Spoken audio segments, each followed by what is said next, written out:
Alô, pessoal. Desculpa, viu, pessoal? Caiu aqui. A gente teve que reiniciar. Rodrigão, Bárbara, professor Rodrigo Luz. Desculpa, pessoal. Olha o Tito aí. Deixa o Carlos entrar de novo para a gente poder dar seguimento, que é um caso muito interessante.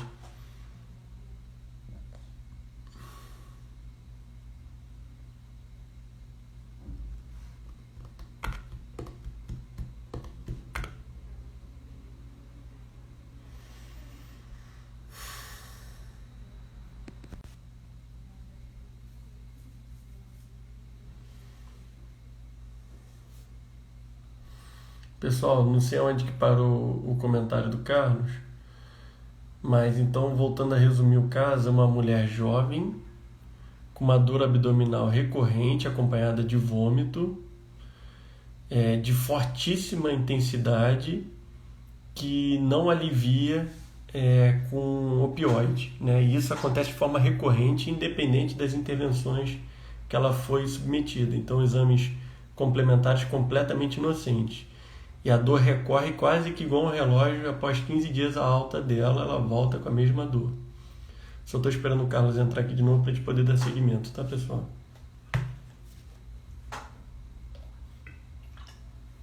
Bruno, se puder, pede pro Carlos entrar, porque caiu, não sei como é que ficou.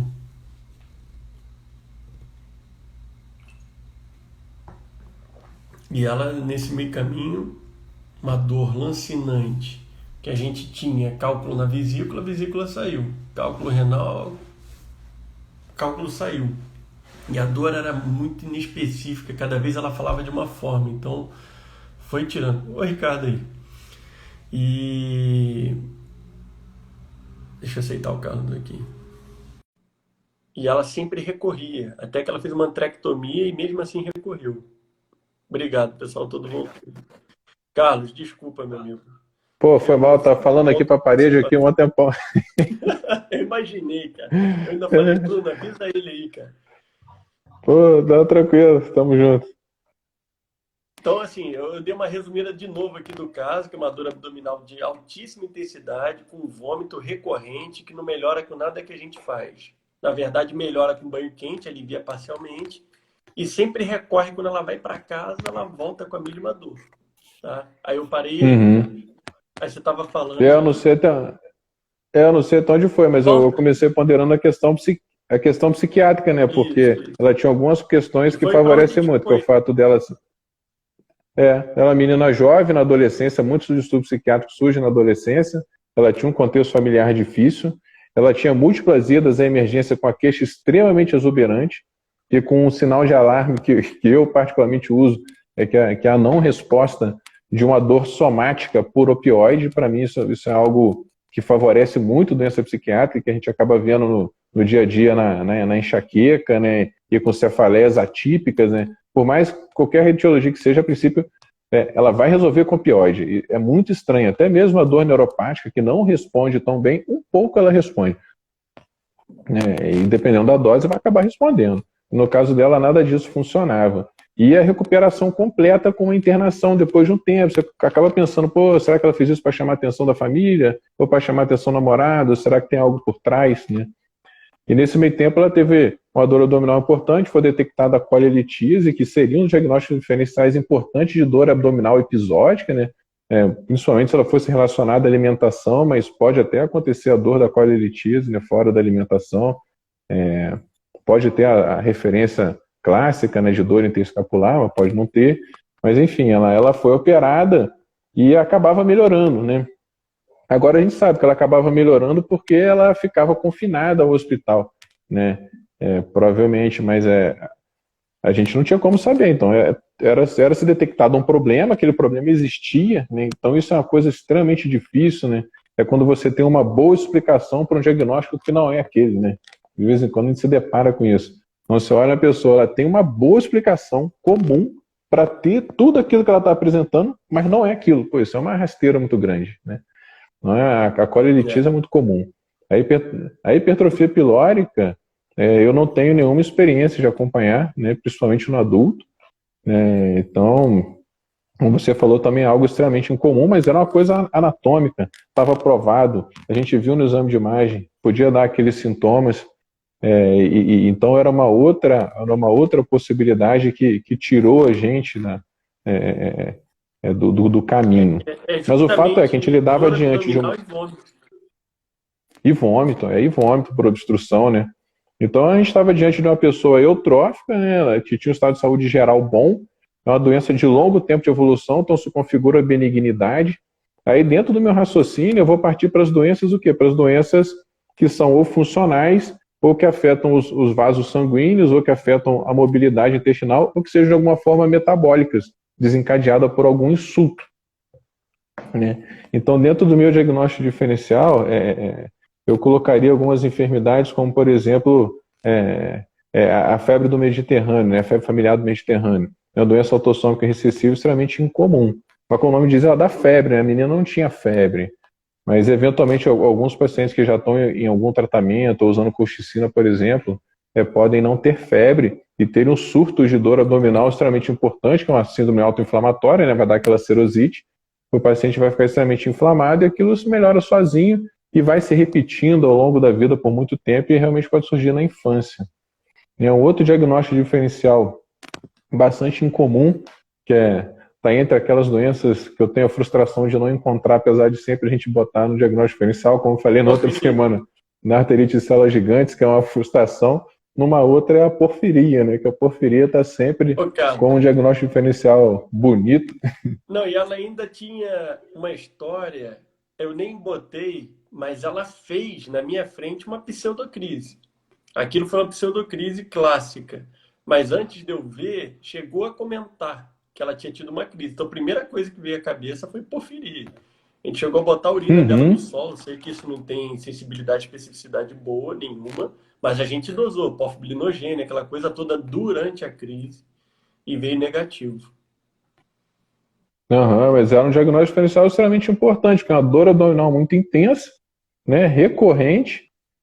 Muitas vezes você não consegue identificar um desencadeador.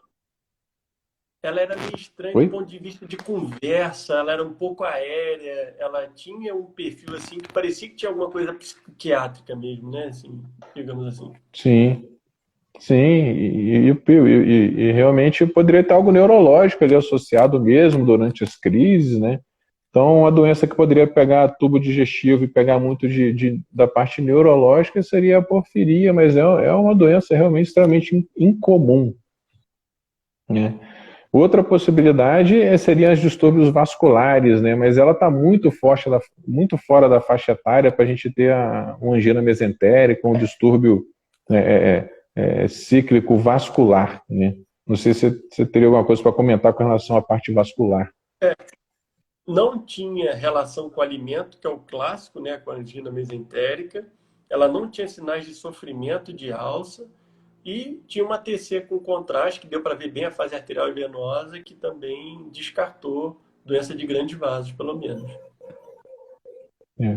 E o outro diagnóstico diferencial que às vezes a gente pode encontrar na neurologia seriam as auras abdominais da enxaqueca, né, que são bem mais comuns em criança. Em adulto, confesso que eu nunca vi, mas os pacientes podem ter vômito recorrente, né, dentro do cortejo da enxaqueca, a náusea faz uma participação importante, e existe uma entidade que era considerada muito incomum, até lembro na época que eu estava estudando, residência clínica médica, era considerado o último diagnóstico diferencial, que seria síndrome de vômitos cíclicos, e hoje já é visto que não é tão incomum, e que a gente acaba não fazendo diagnóstico. E a síndrome de vômito cíclico está muito associada à enxaqueca. E responde também aos mesmos tratamentos da enxaqueca, tanto para o surto de vômito quanto para a profilaxia, se os vômitos são muito comuns. Então, entraria também dentro do diagnóstico diferencial para essa paciente, que é uma entidade benigna, né? Surge realmente na idade mais jovem, é mais comum em mulher, não costuma ter um cortejo tão violento como o que acontecia com ela. Os pacientes geralmente não vão para emergência o tempo todo, como ela ia, mas seria um diagnóstico diferencial também que passaria pela minha cabeça. Então, dentro de um quadro benigno, recorrente, intermitente, na paciente com estado de saúde preservado, eu pensaria nas síndromes autoinflamatórias, como um grupo, né? nas síndromes motoras e por desmotilidade, e botaria até dentro dessa síndrome de desmotilidade, né, não sei se eu posso, né, a síndrome de dispepsia funcional, né, que seria um diagnóstico de exclusão lá no final também, dentro do contexto psíquico da paciente, e distúrbios metabólicos, entre eles botando aí em primeiro lugar a porfiria, né. Se a gente for botar entre distúrbios metabólicos causando dor abdominal, vai ter uma infinidade, mas a maioria deles não é intermitente, né? Por exemplo, paciente que abriu uma cetoacidose diabética com dor abdominal, aquilo vai ficar escarrado, a gente não vai ficar tanto tempo lutando com esse diagnóstico. Uhum. Exatamente. Então, minhas hipóteses circulariam mais ou menos nessas possibilidades. Ô, Carlos, só para o Ricardo perguntou se ela era usuária de cannabis. Pela história, ela fala que usou, mas já estava sem usar há 3 anos. É o que ela nos contava até então. E o que ela nos passava é que ela consumia bebida alcoólica de forma eventual. Só que, como você falou, ela morava sozinha, não tinha uma boa relação assim aparente, não é nem boa, né, mas próxima à família, enfim. E isso eu quero chamar a atenção que você falou. E até teve alguém que comentou. Existe uma coisa que é disfunção do esfíncter de Oddi. Isso tudo está no Roma 4, esses distúrbios funcionais. Foi um consenso para falar de distúrbio funcional do trato gastrointestinal. Entra seu intestino irritável, enfim. A disfunção do esfíncter de Oddi tem 3 tipos. A tipo 1, que aumenta a enzima hepática e dá dilatação da via biliar, que é a que melhor responde à papilotomia. A tipo 2, que só tem alteração enzimática. E tipo 3, que não tem nenhuma das duas.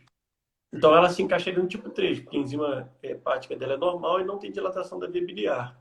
Só que o quadro clínico é muito parecido com uma colilitíase, que já não era tanto como uma colilitíase. Você viu o caso, né? Era uma dor abdominal mais difusa, que ela esperneava, ela gritava, estava um pouquinho fora da... O ideal para afastar esse diagnóstico é fazer a manometria do esfíncter, que acaba tendo um pouco disponível, a gente faz a papilotomia na prática e vê o que acontece. Mas ela não estava se encaixando para isso. Era uma dor de muita alta intensidade.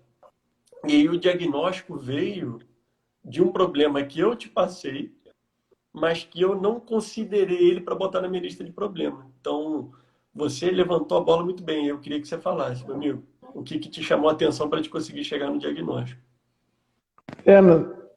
Na verdade, se não me falha a memória, o que chamou a atenção é a questão do banho, né? Do banho quente, que na verdade ela não trazia isso para a gente diretamente, né? Eu não lembro em que momento aquilo aconteceu, mas foi dentro da conversa. Nós ficamos um tempão lá dentro do quarto perguntando 1 zilhão de coisas na revisão de sistemas, né? E numa dessas a gente saiu do quarto e voltou para o quarto, ela tinha saído do banho, né? Nesse meio tempo a gente saiu do quarto, tinha cá exame, voltava, ela tinha tomado banho e falou assim, não, toma banho o dia inteiro, né? Aí que ela falou, porque quando eu tomo banho eu fico melhor, né? Então, o que a gente estava comentando, as informações, né, a grande arte para mim na medicina não é você juntar as informações para poder chegar no diagnóstico, que essa também é uma grande arte, mas a arte maior do que essa é você conseguir pegar essas informações. Como é que essas informações vão chegar até você, né? Então, esse caso foi um aprendizado, porque a questão da cannabis era negligenciada para a gente, né? Era, na verdade, uma informação que geralmente é só negada pelo paciente, né? E porque eles ficam com vergonha, a questão de estigmatizar e tal. Quando ele às vezes tem coragem de falar que faz, ele não diz a quantidade, né? Então, depois você vai comentar mais para frente que isso também é importante. E segundo, a questão do banho, porque o paciente considera aquilo como algo sem importância, né? E para a gente aquilo era informação importante. O banho foi uma constatação. De tanto a gente passar visita nela, ela sempre está de cabelo molhado, sempre de cabelo molhado. E aí a gente falou, o que melhora? Banho quente. O banho é quente? Muito quente. Toda hora ela fica no banho lá deitada no box, entendeu? E não tinha mais nada que aliviava ela. Enfim. E aí essa paciente, ela foi de alta revelia, porque a gente começou a parar de dar opioide para ela, visto que não melhorava. E a gente estava pensando muito no transtorno psiquiátrico.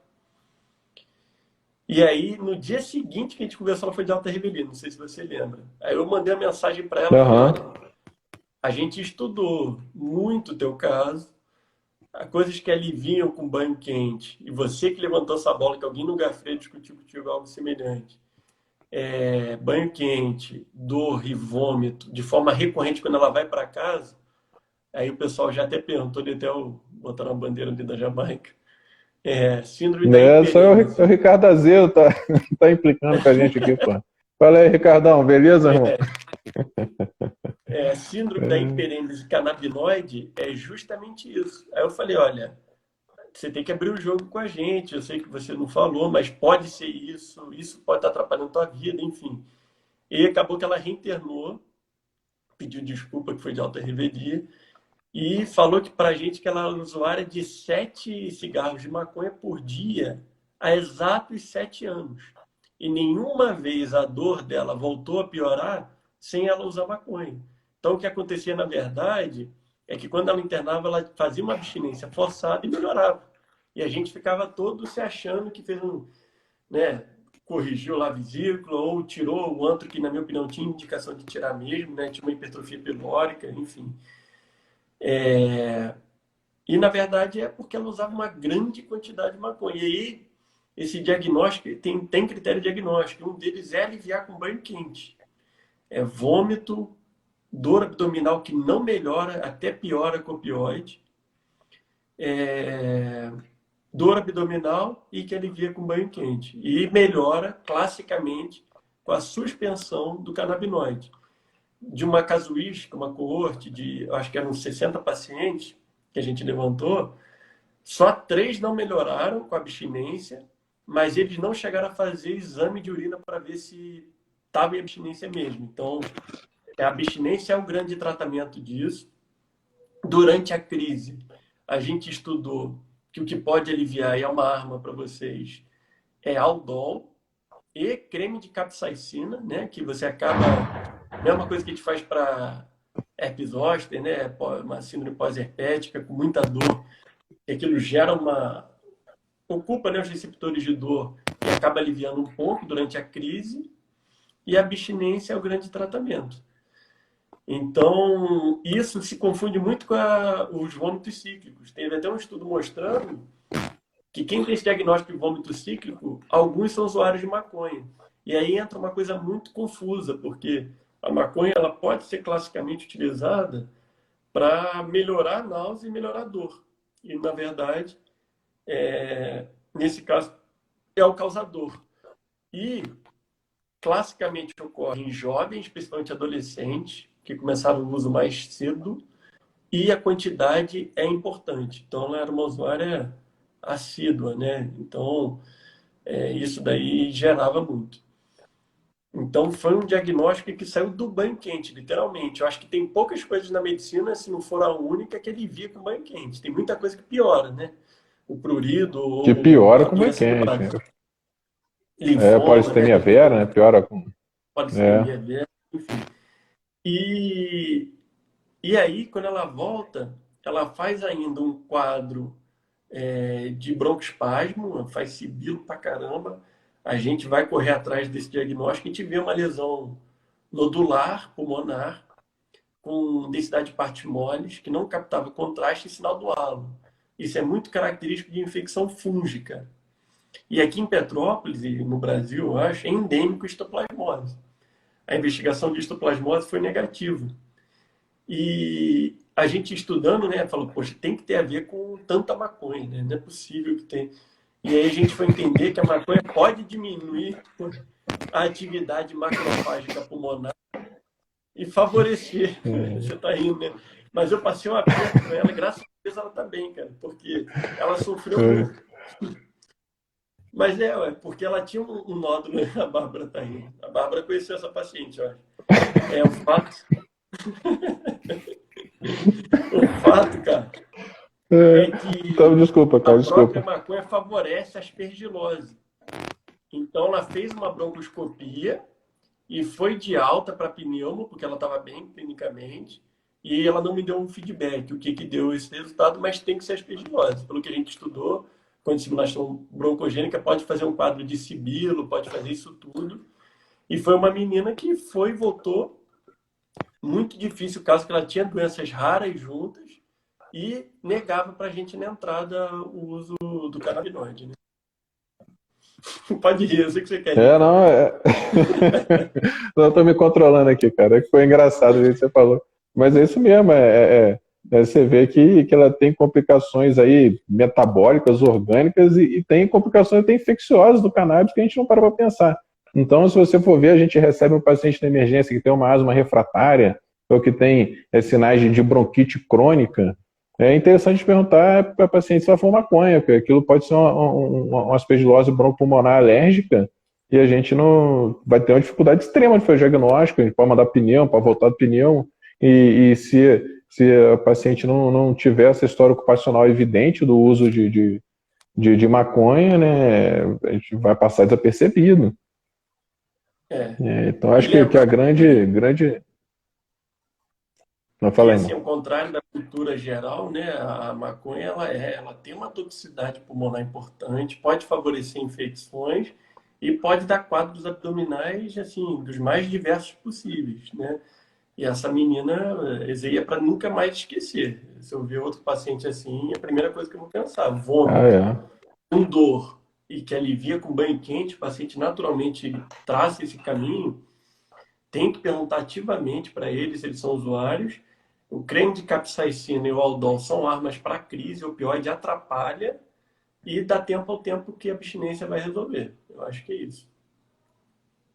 E para dar o crédito no diagnóstico, quem conversou comigo isso uma vez foi o Pedrão, era residente lá do Gafre, moleque bom pra caramba, não sei nem se ele acompanha a gente. Mas ele teve um caso desse que ele acompanhou na emergência, que o paciente estava passando muito mal, e ele toda hora pedia para ir tomar um banho, enquanto estava na emergência. Não, cara, você não pode ficar tomando banho toda hora aqui na emergência. Não, cara, não preciso tomar banho. E aí era esse o E ela diagnóstico, sempre né? com o cabelo Então, molhado, cara. Aí a gente começa a olhar para trás e fica mais fácil, né? Então, isso que o Carlos falou é essencial. A gente pegar os problemas. Se vocês botarem no PubMed, dor abdominal, vômito, alívio com banho quente, vocês vão dar o diagnóstico. Agora, o problema é a gente chegar nesse problema e levar. Porque o paciente não falou que usava maconha. O paciente tinha outras coisas que justificavam dor abdominal, inclusive coisas muito raras, que foi motivo de muita discussão. E o banho quente que ninguém fala, né? É uma coisa que a gente observa, mas que vale a pena perguntar nesses quadros. E, e acho que é isso. Então ela foi praticamente é, nesse momento que eu te chamei, ela estava indo muito para um lado de uma doença psicogênica, porque a gente já tinha feito tudo e mais um pouco, e aí a gente conseguiu identificar isso e melhorou totalmente a qualidade de vida dela. Ela não internou novamente. Eu tive notícia no meio do caminho, mas ela não chegou a me dar um diagnóstico da doença pulmonar, mas que a coisa estava indo muito bem. A gente explicou que aquilo ali é uma doença que era provocada por isso, enfim, e ela teve uma adesão aparentemente boa, é o que a gente conversou, né? E é difícil, esses e pacientes com uso de álcool, cigarro, frequentemente passam a perna na gente. Então a gente tem que saber identificar também, está inapropriado, poxa, é uma dor que não está batendo. Então vamos pensar nessa possibilidade aí, quando a gente vê que não deve ser tão raro, já deve ter passado na mão de alguém e a pessoa não pensou. E outra coisa também para ter um alerta para a gente no dia a dia, né, que atualmente a gente está tendo uma euforia de canabidiol na medicina, né? A gente ainda não sabe ainda qual é o papel exato do canabidiol na medicina, mas assim, com evidência científica ainda é muito pouco. E existe um lobby muito grande do uso de cannabis, então está se estudando muito mais, tanto positivamente, o lado positivo, para a galera que quer achar coisas positivas no uso no canabidiol, como as pessoas que são céticas e estão também relatando mais os problemas que também eram negligenciados. Então, acho que a gente está vendo mais esses diagnósticos de complicações do uso da cannabis. Né? Eu não sei como é que é na prática de vocês, mas eu recebo muita ligação de pacientes querendo saber se marcar no consultório, só vou prescrever canabidiol. Antes de qualquer coisa, quer saber se eu vou prescrever canabidiol. Então a gente está sofrendo uma pressão muito grande no dia a dia, e muitas das pessoas que veem essa informação, canabidiol é bom para isso, canabidiol é bom para aquilo, o cara lê na internet, ele vai lá e fala, cara, se eu não consigo comprar o líquido do canabidiol, que ainda não é aprovado, não sei o que lá, pô, vou comprar um cigarro, vou fumar um cigarro de maconha e vou resolver meus problemas, cara. E acho que isso tem acontecido com uma frequência grande, né? Acho que todo mundo que está aqui na beira-leito vendo deve ter algum caso de pacientes que querem usar canabidiol por alguma razão sem evidência científica. É A Bárbara isso, está meu amigo. comentando ali, muitos mesmo, é verdade, cara. Não, e o paciente oncológico faz uma pressão grande para essa prescrição. E eu fui até levantar, até o Vinícius que está aqui participando, a gente tem um paciente que está internado, que ele perguntei para o oncologista assistente, ele falou que até já é legal, tem um caminho a você transitar, mas que ainda tem que ser bem criterioso porque ainda não tem um embasamento científico muito bom, assim, para que serve, qual dose, como fazer, enfim. Então, eu ainda, por ignorância minha, ou até da literatura, eu não tenho, nunca prescrevi, para ser sincero, tá? Agora, eu acho que foi um dos casos mais difíceis que eu tive pelo contexto. E quando ela internava, era muito ruim de ver, né? Aquele sofrimento, a gente ficar impotente, não melhorar, e de repente melhorava e ia para casa, né? Então, na verdade, era abstinência. Tá bom, meu amigo? Te agradeço muito, que você ajudou demais. Nada, foi um prazer. Semana que vem estamos na área. A gente está aí na próxima quinta, então, pessoal, fechou Síndrome da Hiperêmese Canabinoide. Vale a leitura porque é muito curta e é o tipo de coisa para vocês nunca esquecerem. Quem viu não vai deixar passar nunca mais. Então tá bom. Boa noite, meu amigo. Vou fechar aqui, tá? Boa Valeu, noite, pessoal. irmão. Obrigado. Boa noite, Desculpa cara. Um aí as abraço. falhas. Um abraço.